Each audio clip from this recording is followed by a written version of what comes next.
Croire pour vivre la communion avec le pain du ciel, le signe des pains ou une révélation de la divinité de Jésus. Comme le Père vivant m'a envoyé que je vis par le Père, ainsi celui qui me mange vivra aussi par moi. Jean 6, 57. Ces paroles furent prononcées par Jésus après le miracle des cinq pains et du poisson. Dans un contexte bien précis, la foule qui le suivait avait été témoin de ses guérisons et marchait derrière lui dans le désert, espérant trouver en lui le soulagement de leurs besoins physiques. Mais là, dans ce lieu désert, la foule souffrait de la faim. Alors Jésus, contraint par la compassion, manifesta sa nature divine en multipliant 5 pains d'orge et 2 poissons pour rassasier tous les présents au point qu'il resta 12 paniers pleins après le repas. C'est à ce moment-là qu'il prononça cette parole mystérieuse sur le pain venu du ciel. Le miracle du vin de Ghana où l'eau fut changée en vin n'est rapporté que par l'évangéliste Jean, qui voulait compléter ce que les synoptiques n'avaient pas inclus. En revanche, le miracle des pains et des poissons est présent dans les 4 évangiles, signe de son importance exceptionnelle. Jean, en sélectionnant 7 signes majeurs, voulait montrer que Jésus est Dieu et que ses actes manifestaient la gloire du Verbe incarné. Ainsi, le miracle des 5 pains et 2 poissons ne doit pas être lu comme une simple histoire édifiante ou une preuve de fiabilité historique, mais comme un signe révélant la divinité de Jésus. Si nous essayons d'y voir une démonstration rationnelle pour prouver que la Bible est crédible, nous trahissons l'intention des évangélistes, nous serions comme ceux qui regardent le doigt au lieu de la lune qu'ils désignent. Bien sûr, cette tendance à l'interprétation rationaliste est née du désir sincère de défendre la foi à une époque dominée par la raison et la science. Les théologiens ont voulu montrer que la Bible pouvait être raisonnable et fiable, mais en agissant ainsi, ils ont parfois réduit le mystère divin à des catégories humaines. Ce fut une tentative bien intentionnée, mais elle passe à côté de la dimension spirituelle du signe, la manifestation du Dieu incarné. Du pain matériel au pain de la vie, la méprise du peuple. Le miracle de Cana, rappelons-le, fut secret. Seuls les serviteurs et les disciples en connurent le mystère, tandis que les convives ne virent qu'en vin abondant.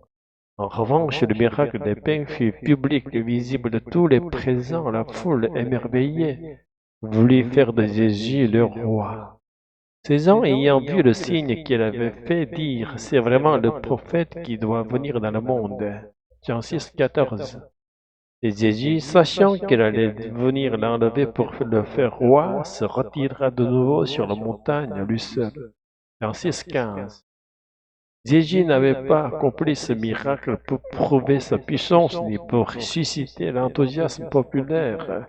Il l'avait fait par compassion en suspendant pour un instant le but ultime de son incarnation, celui de donner sa vie sur la croix afin de secourir des hommes dans le besoin.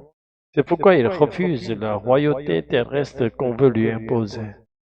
Le lendemain, lorsqu'il le retrouve de l'autre côté du lac, il leur dit: en vérité, je vous le dis, vous ne me cherchiez non parce que vous avez vu des signes, mais parce que vous avez mangé du pain et que vous avez été rassasiés.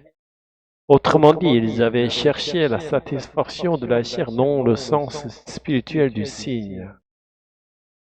Et Jésus ajoute aussitôt: travaillez non pour la nourriture qui périt, mais pour celle qui subsiste pour la vie éternelle, que le Fils de l'homme vous donnera.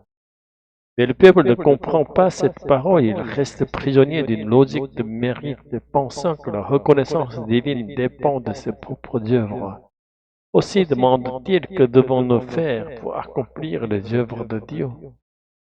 Jésus répond: l'œuvre de Dieu, c'est que vous croyez en celui qui l'a envoyé. Ainsi, la foi, non les œuvres, constitue la véritable obéissance à Dieu. Cependant, l'Égypte exige encore un signe supplémentaire pour prouver la mission divine de Jésus. Nos pères ont mangé la manne dans le désert. Il rappelle le miracle du désert, insinuant que la multiplication des pains n'atteint pas le niveau du signe donné par Moïse.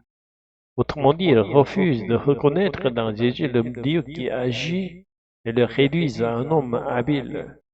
Leur incompréhension rejoint celle des disciples eux-mêmes, qui avaient vu Jésus marcher sur les eaux sans encore saisir sa divinité. Mais Jésus leur répond, ce n'est pas Moïse qui vous a donné le pain du ciel, mais c'est mon Père qui vous le donne. Ainsi, il révèle que le pain véritable vient de Dieu lui-même, et que le miracle des pains est un signe de ce don céleste, non un simple prodige terrestre.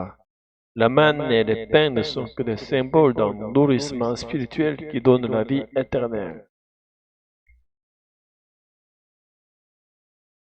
Jésus, le pain vivant descendu du ciel. Jésus déclare, le pain de Dieu, c'est celui qui descend du ciel et qui donne la vie au monde. Mais aveuglés, les Juifs répondent, Seigneur, donne-nous tout juste ce pain.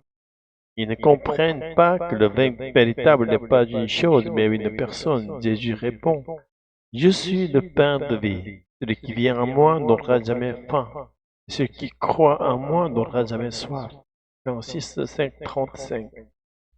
Ici, Jésus affirme clairement son identité divine. Il se présente comme le don de Dieu incarné, le pain vivant venu du ciel. Mais cette parole suscite le scandale et le murmure. N'est-ce pas Jésus, le fils de Joseph, ne connaissant son père et sa mère? Comment donc dit-il, je suis descendu du ciel? Leur obstacle est leur connaissance trop humaine de Jésus. Ils le voient comme le fils d'un charpentier, non comme le Verbe éternel.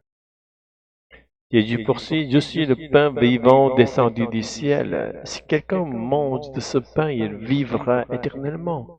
Et le pain que je donnerai, c'est ma chair pour la vie du monde. Dans 6,51, mais la foule prend cette parole au sens charnel. Comment cet homme peut-il nous donner sa chair à manger? Dans 6,52, au lieu d'adosser le propos, Jésus l'approfondit radicalement. Celui qui mange ma chair et boit mon sang demeure en moi et moi en lui. Cette parole contient le cœur du mystère chrétien, l'union réciproque entre le Christ et le croyant. C'est une invitation à la communion de l'être, à la participation à la vie trinitaire, où le Père, le Fils et l'Esprit habitent mutuellement dans l'amour. L'union avec le Christ, le cœur de la vie éternelle. Comprendre le sacrifice de la croix uniquement comme la mort d'un prophète persécuté ou la fin d'un messie serait une profonde erreur. Il faut reconnaître que c'est Dieu lui-même qui en Jésus-Christ a livré sa chair et non son sang pour nous. Mais la foi véritable ne s'arrête pas à cette reconnaissance intellectuelle ou émotionnelle. Elle nous conduit à entrer dans la communion réelle avec le Christ, à demeurer en lui comme il demeure en nous. C'est là le sommet du salut, l'union indissoluble avec le Seigneur.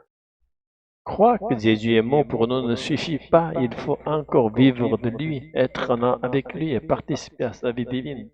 Ainsi, si aujourd'hui encore nous débattons pour savoir si le miracle des pains est un mythe ou une histoire symbolique à interpréter rationnellement, nous restons en dehors du mystère. Nous sommes ceux qui regardent le doigt sans voir la lune. Le miracle des 5 pains et 12 poissons n'est pas une fable morale, mais une révélation de qui est Jésus. Il nous enseigne que notre vie ne trouve pas son sens dans la réussite terrestre, mais dans la communion éternelle avec Dieu. C'est en devenant avec le Christ par la foi et par l'Esprit Saint que nous goûtons déjà la vie éternelle. Puisse le Seigneur nous accorder aujourd'hui encore la grâce de cette union afin que sa parole devienne notre nourriture et que l'Esprit nous conduise sur le chemin de l'unité avec Jésus et que sa grâce abonde sur nous comme la manne dans le désert et les pains multipliés sur la colline. Alléluia, Amen.